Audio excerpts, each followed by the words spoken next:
Queria chamar, alguém podia vir aqui ler para a gente? Teca, você pode ler? Filipenses 1, de 3 a 11. Sempre que penso em vocês, eu agradeço ao meu Deus. E todas as vezes que oro em favor de vocês, oro com alegria, por causa da maneira como vocês me ajudaram no trabalho de anunciar o Evangelho, desde o primeiro dia até hoje. Pois eu estou certo de que Deus, que começou esse bom trabalho na vida de vocês, vai continuá-lo até que ele esteja completo no dia de Cristo Jesus. Vocês estão sempre no meu coração. E é justo que eu me sinta assim a respeito de vocês, pois vocês têm participado comigo deste privilégio que Deus me deu. É isso que vocês estão fazendo agora, que estou na cadeia e foi o mesmo que fizeram quando eu estava livre para defender e anunciar com firmeza o Evangelho. Deus é testemunha de que estou dizendo a verdade quando afirmo que o meu grande amor por todos vocês vem do próprio coração de Cristo Jesus. O que eu peço a Deus é que o amor de vocês cresça cada vez mais e que tenham sabedoria e um entendimento completo, a fim de que saibam escolher o melhor. Assim, no dia da vinda de Cristo, vocês estarão livres de toda impureza e de qualquer culpa. A vida de vocês estará cheia de boas qualidades que só Jesus Cristo pode produzir para a glória e louvor de Deus. Obrigado, Teca. Essa palavra de Deus para a gente. Bom, gente, julho é um mês especial porque a gente tem a comemoração importante, duas comemorações importantes para a gente. Primeiro, o aniversário da nossa igreja-mãe, da primeira igreja, dia 10/7. E depois, no final do mês, no 31/7, o aniversário da nossa denominação. Essas duas igrejas são as parceiras nossas, né, na nossa plantação de igreja, junto com o Presbitério de Campinas.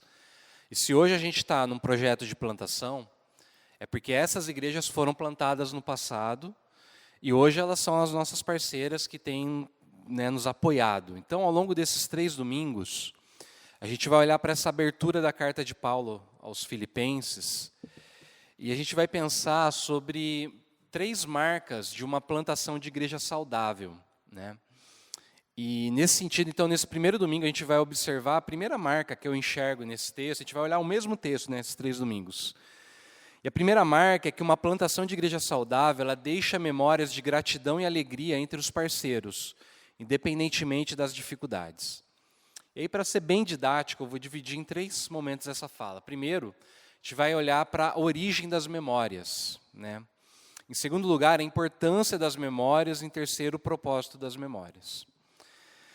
Então, primeiro, vamos entender esse texto que a gente leu, que a Teca leu, qual é o contexto dele, tá bom? Mas antes, vamos orar? Vamos pedir para Deus iluminar a nossa mente? Pai, Tua palavra foi lida, eu peço que o Senhor ilumine o nosso coração, a nossa mente, que tudo em nós, ó Deus, esteja cativo dessa palavra, e que o Senhor fale conosco nessa manhã, ó Pai, que Teu Espírito nos conduza, e que assim o Senhor edifique a Tua igreja, em nome de Jesus. Amém. Irmãos, a maioria dos estudiosos dizem que provavelmente essa carta de Paulo aos Filipenses foi escrita quando Paulo está preso, lá em Roma. No ano 60, mais ou menos, depois de Cristo. A gente vê esse relato no finalzinho do texto de Atos, lá no capítulo 28 de Atos, é o último capítulo de Atos.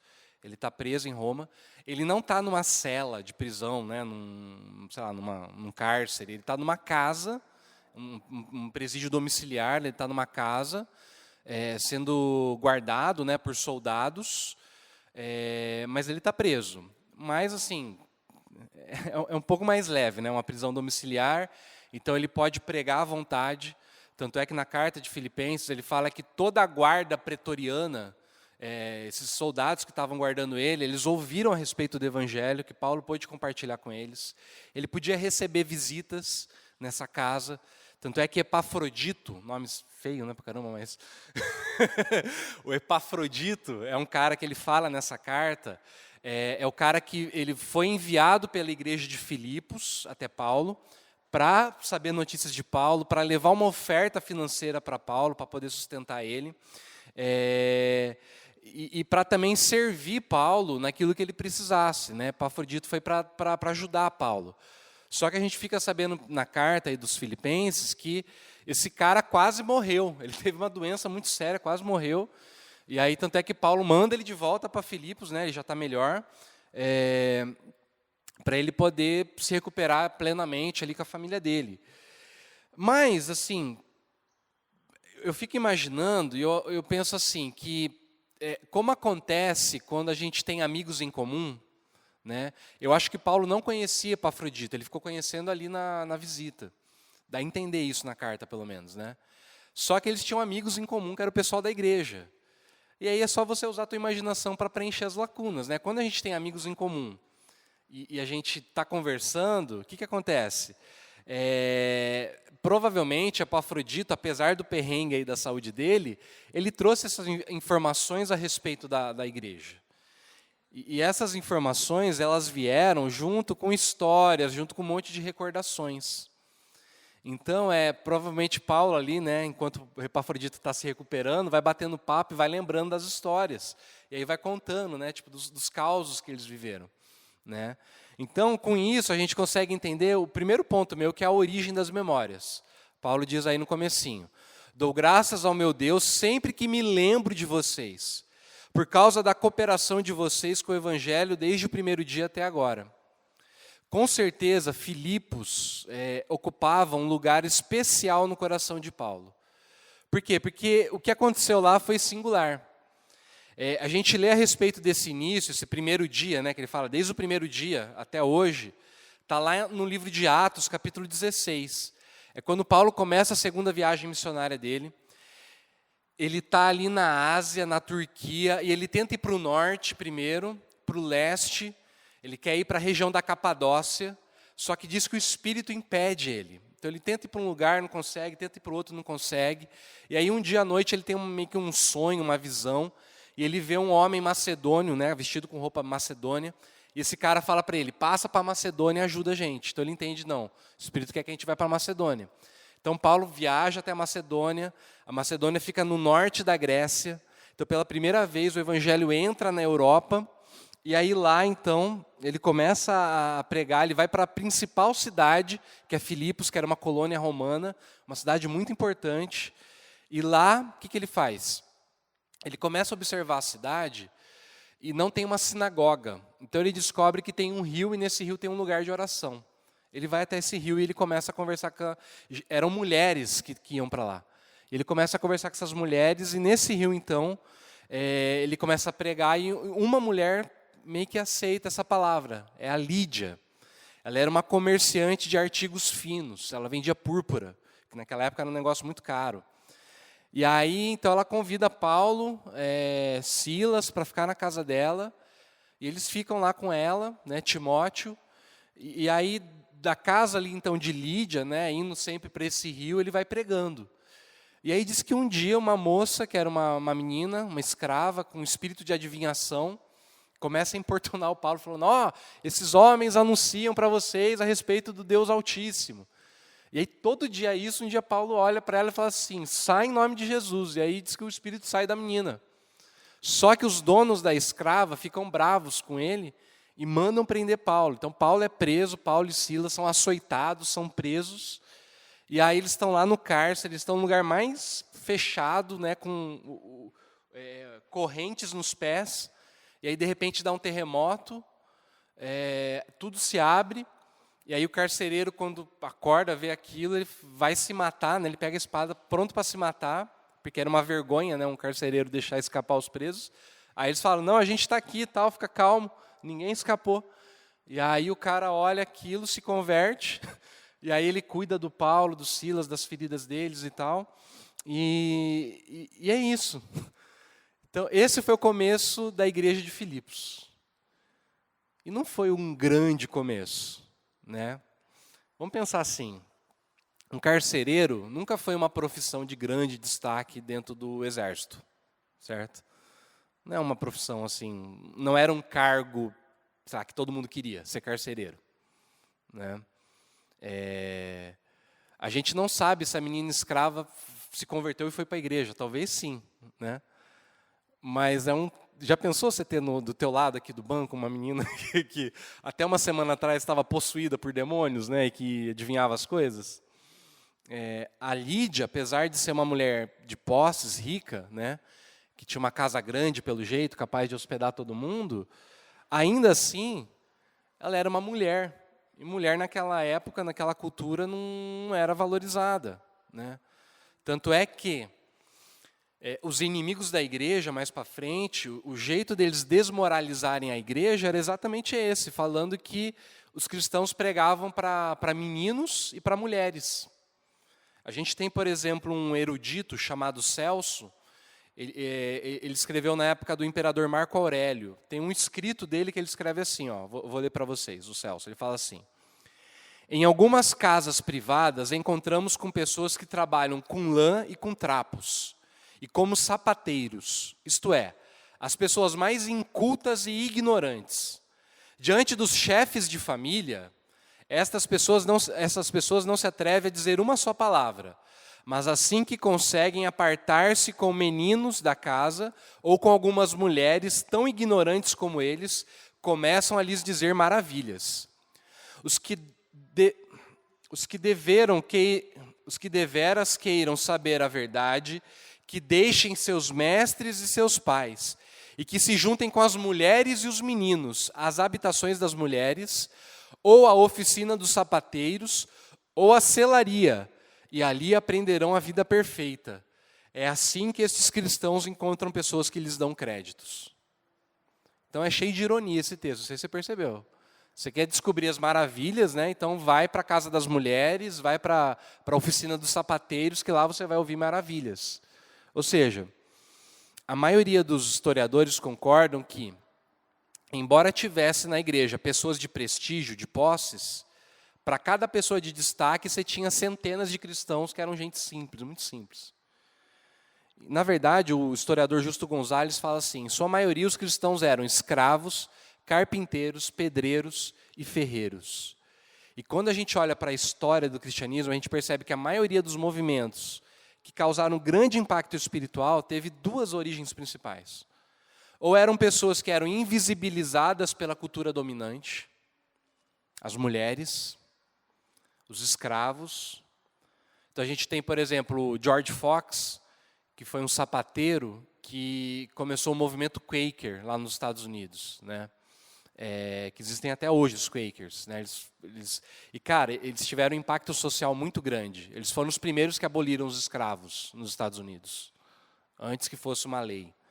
Eles foram o primeiro que defenderam o direito das mulheres, os Quakers, né?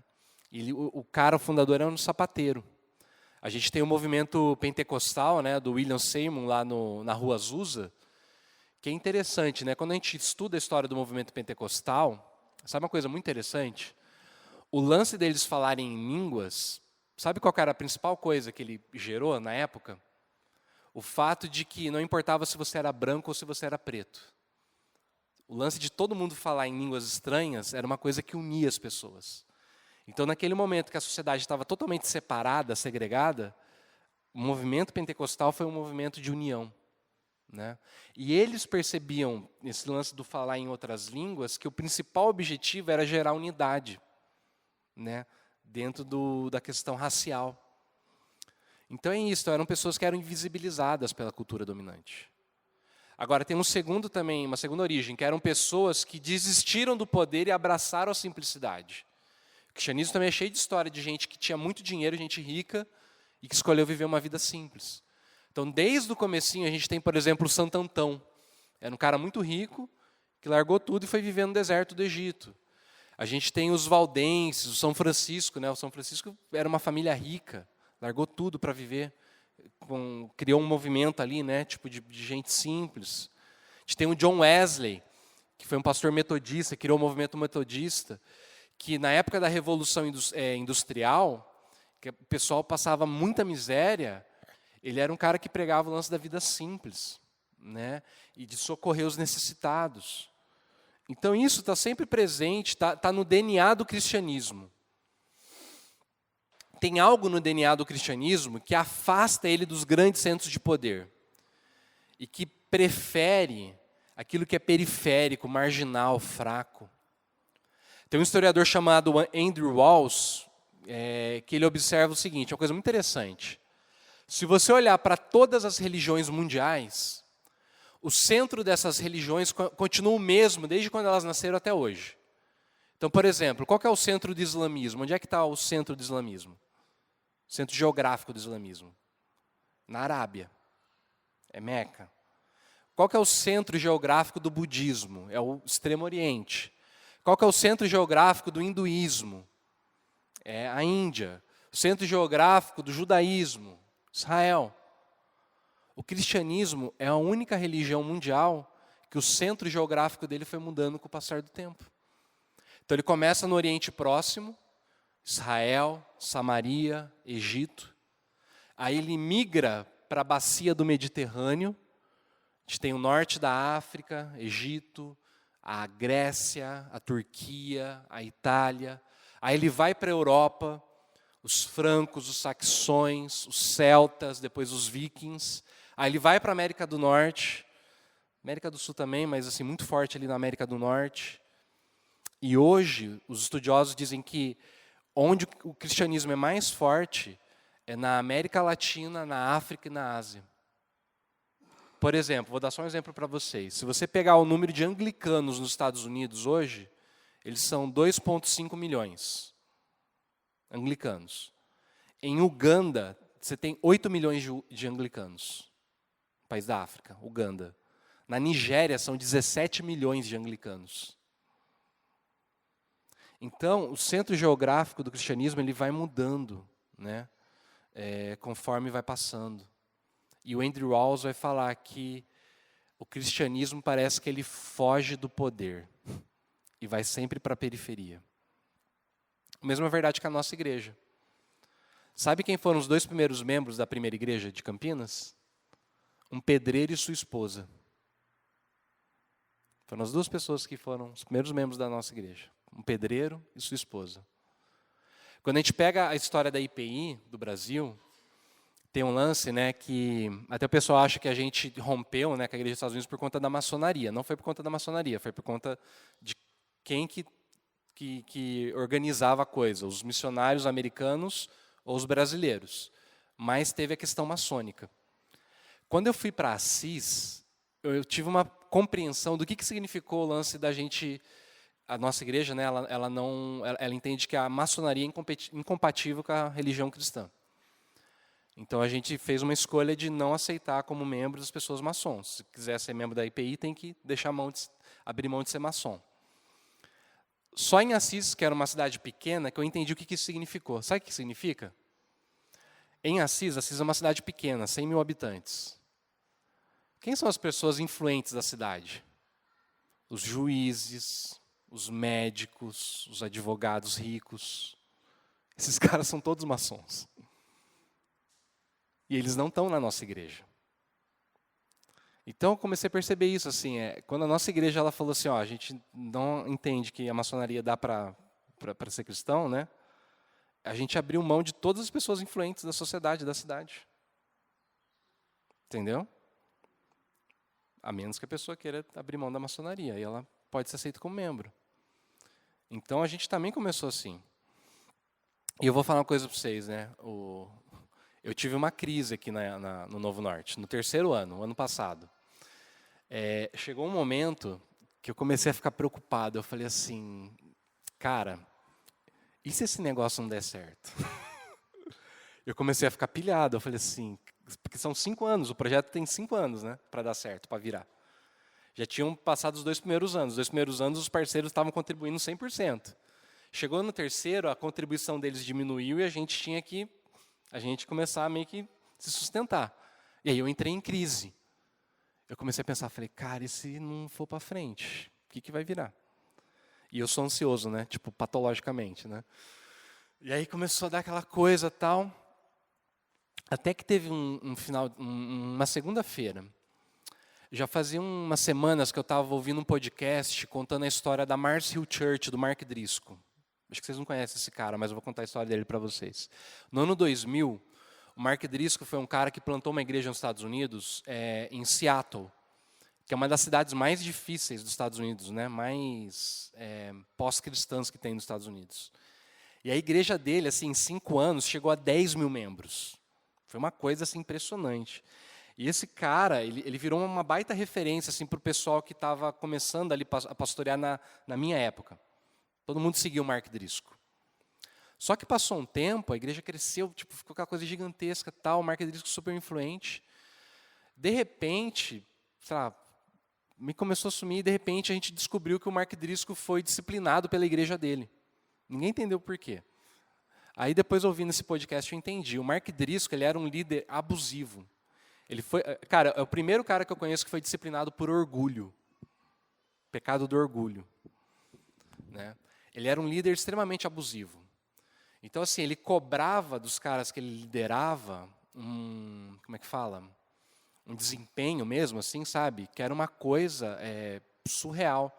E aí as famílias começaram a se divorciar dentro da igreja, porque também ele tinha um lance que ele pregava assim, ele era machista demais. Então ele era aquele cara assim, que a mulher não pode trabalhar fora, ela tem que ficar em casa e ter muitos filhos. E aí começou a dar pau. Nas famílias, tipo, o pessoal começou a se machucar e tal. Uma galera seguindo isso, mas tipo, não se sustentava, né? E, enfim, por conta de tudo isso, então assim, de repente rompeu a igreja, tal, quebrou. Então assim, foi um crescimento muito rápido e ao mesmo tempo despencou. E aí, no mesmo dia eu escutei então o episódio assim chave, né, que contava como é que foi esse colapso. E eu ouvi uma mensagem do Ed Renekiewicz falando do aniversário da IBAB. E aí foi muito legal, porque nessa mensagem ele falou assim, olha, hoje a gente não sabe nem quantos membros tem a IBAB. A gente parou de contar, a gente não sabe nem quantos membros que tem. Só que a IBAB começou eram 20 pessoas. Eram 4 famílias que estavam juntas. E aí a mensagem dele aquele dia foi o seguinte, ele falou assim, hoje a IBAB ela é gigantesca, mas ela só faz sentido como igreja se você estiver dentro da IBAB, esse círculo de 20 pessoas, essas 4, 5 famílias que você pode chamar de igreja, senão não tem sentido você estar aqui. E aí ele falando disso, assim, né, que igreja é isso, é esse grupo menor, esse grupo pequeno, que só faz sentido quando a gente consegue essas pessoas. Quando eu ouvi esses 2 exemplos, acalmou meu coração, que eu falei assim, cara, eu não posso ter pressa. Tudo que começa muito rápido, muito grande, não se sustenta, porque o cristianismo não é desse jeito. Entendeu? Sempre é um começo simples, singelo. Né?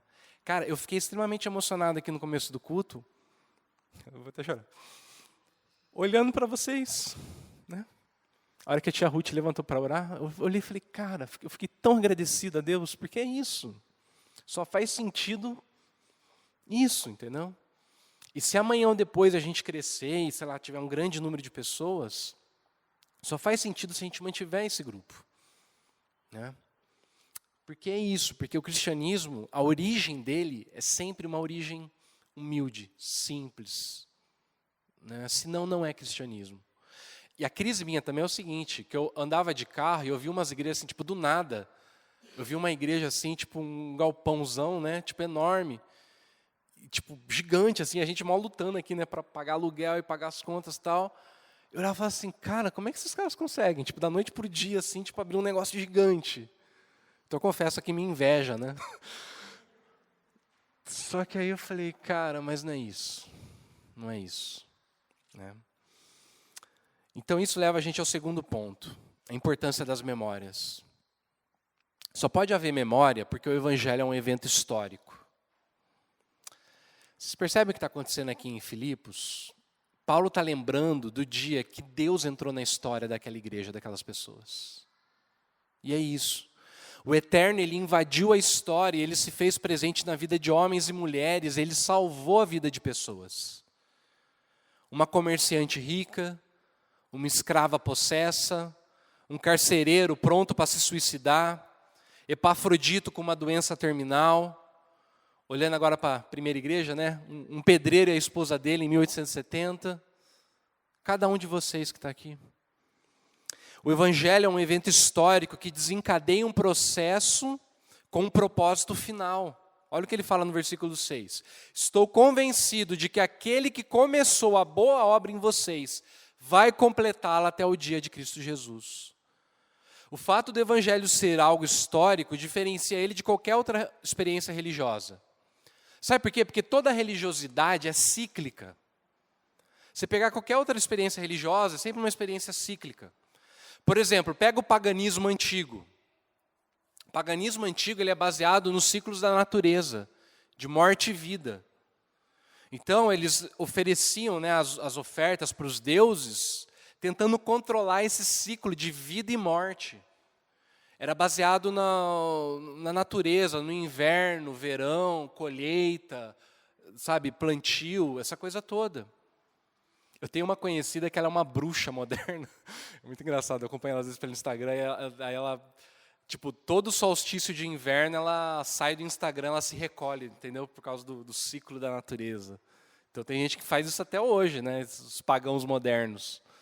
Mas vamos pensar nos pagãos modernos, que eu acho que tem muito mais a ver com o ciclo de consumo.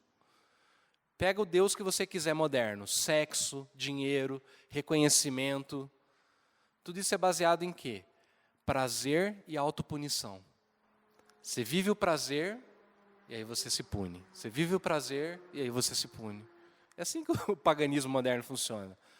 E se você trazer para as religiões mesmo, monoteístas, mas que são legalistas, elas também, de certa forma, têm um quê de paganismo. Por quê? Toda religião legalista ela é baseada num ciclo de culpa e expiação.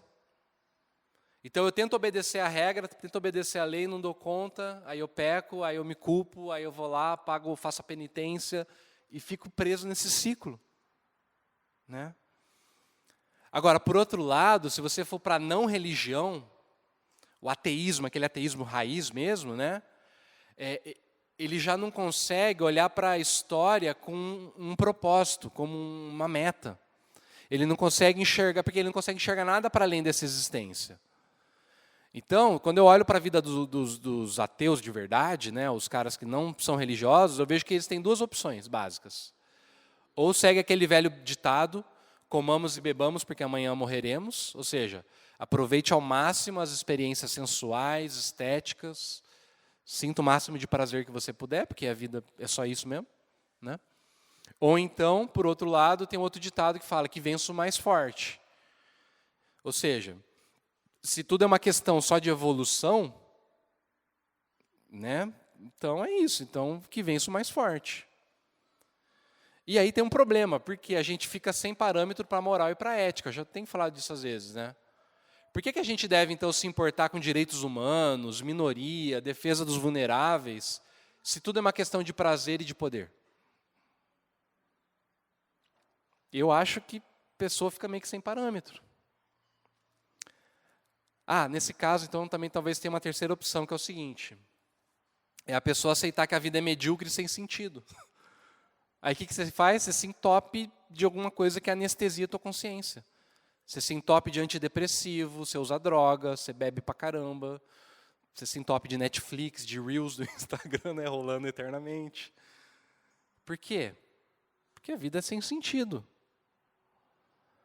Então você percebe que a gente compreender que Deus invadiu a história, que Ele transformou a vida de pessoas e que Ele tem um propósito, uma meta, um alvo final, é algo que ressignifica todas as coisas.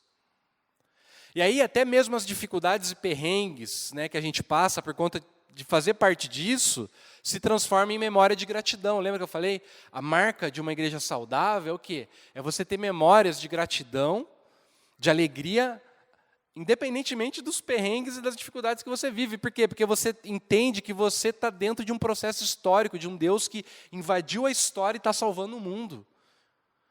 E faz parte a gente passar por essas coisas. Aí não importa se você é açoitado, preso, igual Paulo foi.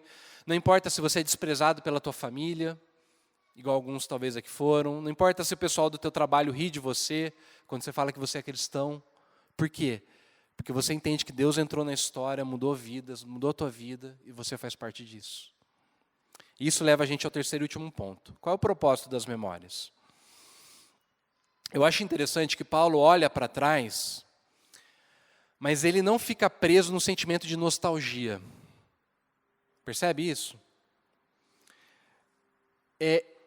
Ele se recorda do que aconteceu, algumas vezes com alegria, outras vezes com tristeza, mas tudo isso move ele para frente, faz ele olhar toda hora para frente. Cada lembrança e memória possui um destino, na fala de Paulo aqui. Qual que é esse destino? O dia de Cristo. Olha o que ele fala, verso 6. Estou convencido de que aquele que começou boa obra em vocês vai completá-la até o dia de Cristo. Depois do verso 8 ao 11. Deus é minha testemunha de como tenho saudade de vocês. Ou seja, ele está olhando para trás. Tenho saudade de vocês com profunda afeição de Cristo Jesus. Esta é a minha oração. Agora ele começa a olhar para frente. Que o amor de vocês aumente cada vez mais em conhecimento e em toda a percepção, para discernirem o que é melhor, a fim de serem puros e irrepreensíveis até o dia de Cristo, cheio do fruto da justiça, fruto que vem por meio de Jesus Cristo, para a glória e louvor de Deus. Cristianismo é uma religião de memória. Por quê? Porque é uma religião de um Deus que entra na história. Mas as nossas memórias, quando a gente olha para trás, isso faz sempre a gente olhar para frente também, isso impulsiona a gente para frente. É o que a gente faz todo mês, quando a gente participa da mesa do Senhor.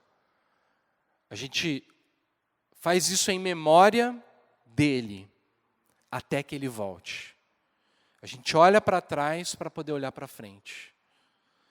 Então a gente crê num processo histórico, num Deus que entrou no mundo, que está restaurando o mundo, e através dele, ele tem um propósito, ele tem uma meta, ele tem um alvo, novo céu e nova terra.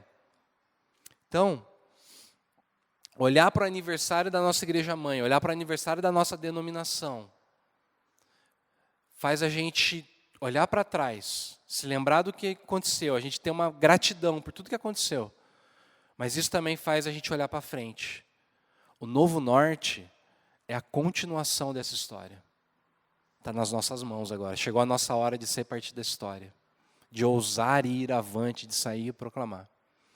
Então, com isso é motivo de gratidão, de alegria. E isso faz a gente, então, se chegar até a mesa do Senhor, com alegria no coração.